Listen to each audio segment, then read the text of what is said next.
Guys, Patrick Mahomes just got done dealing with an injury, and now he's getting ready to chase down another Super Bowl run, prove the doubters wrong, cement that GOAT case once and for all. But there is one spot on this Kansas City Chiefs roster, one position group, that honestly worries me more than anything else heading into this season. The Chiefs still have not figured out, and they just made a trade that proves they are still finding the right solution. There are 4 names fighting for that one job, and I'm breaking down all 4 guys, what they bring, what they're missing, and who I think actually deserves to start.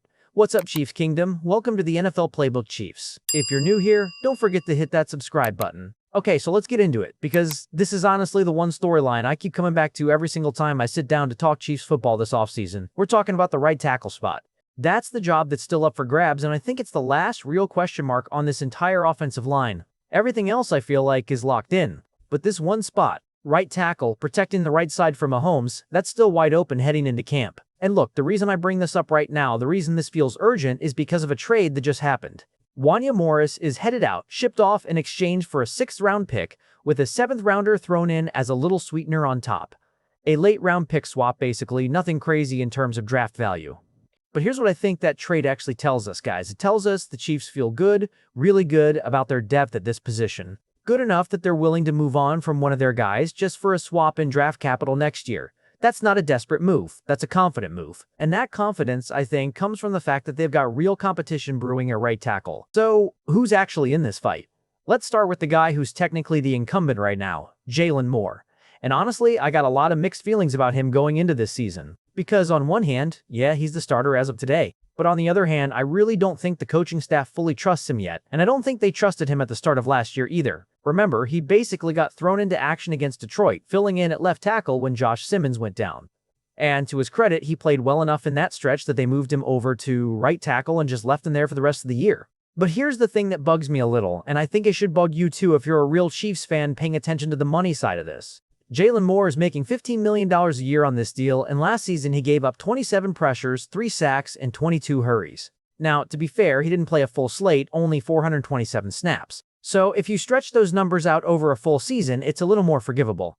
But still, when you're paying a guy that kind of money, you want more consistency, more reliability, especially protecting a quarterback like Mahomes who's coming off an injury and needs every bit of help he can get up front. And I'll be honest with you, I was never really sold on this contract when it first happened. Jaylon Moore had never been a full-time starter before he landed in Kansas City. He kind of got pressed into duty out in San Francisco the year before the Chiefs signed him, and then the Chiefs turned around and gave him a 2-year, $30 million deal anyway. And here's the part that I think really matters going forward. Only $10.7 million of what's left on that deal is fully guaranteed. So if the front office decides they like one of these other options better, there's actual cap relief available if they want to move on from Jaylon Moore. That's not nothing, guys. That tells me this competition is real, not just a camp storyline to keep us entertained. Now let's talk about the 2 guys that I personally find the most fascinating in this whole conversation, because their stories are honestly wild if you think about it. First up, Chukwuebuka Godrick.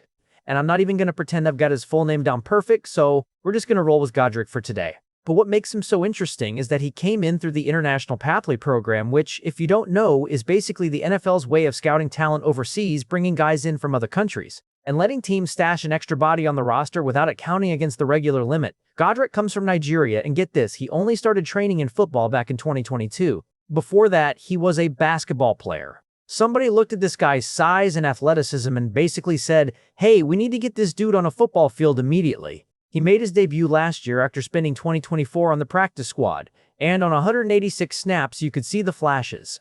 Penalties were definitely an issue, which, honestly, you'd expect from a guy this new to the sport. But the upside is real, and I think that's what's got people in the building excited about him. And then there's Issa Poole, who honestly might have the most similar story to Godrick out of anybody on this list, which is part of why I like talking about these 2 together. Issa Poole also barely played football growing up. He was a basketball guy in high school too, if you can believe that. He got into football a little earlier than Godrick did, but it was really through community college, Shabbat Community College I believe is how you say it, where he played well enough to make the all-regional team. That got him a shot at Washington State, and he balled out enough there to land as an undrafted free agent with the Chiefs. And then last season, man, this guy got thrown into the fire. With Josh Simmons down and Wanya Morris down, Issa Poole ended up starting 5 games at left tackle, which I don't need to tell you is about as tough a spot as you can ask a young, inexperienced guy to fill. And honestly, the numbers held up. Only 15 pressures allowed, only 1 sack on 275 snaps. Are those numbers going to blow your mind? No, not really. But when you factor in how little organized football this guy has actually played in his life, that's a really encouraging sign. Both Godrick and Issa Pohl feel like guys with legitimate ceilings, and they're cheap right now too, which matters a ton for a team managing a roster around a quarterback making Mahomes money. Now, last but not least, we gotta talk about the new name everybody's buzzing about out of camp, Khalil Benson. This guy is an undrafted free agent out of Indiana, and he was actually the starting right tackle for the 2026 national champions over there. So you'd think, okay, this guy should have gotten drafted somewhere, right? But when you dig into the actual production, you kind of see why he slipped through. He allowed 24 pressures on 836 snaps, 19 hurries, 4 sacks. Not great numbers if I'm being real with you.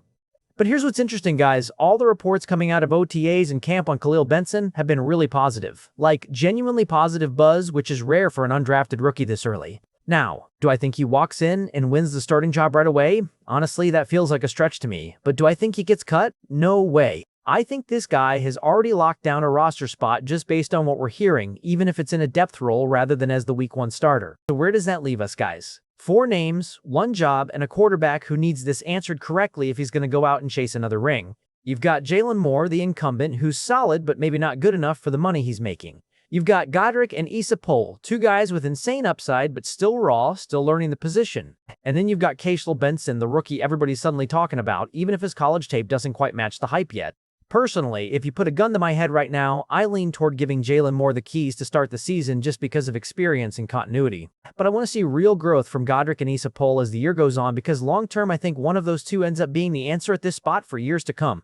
But I want to hear from you guys. Drop your pick in the comments. Which one player do you believe will take starter role and why do you think he is the best at protecting Mahomes? Let me know down below and I will see you in the next one. Chiefs Kingdom.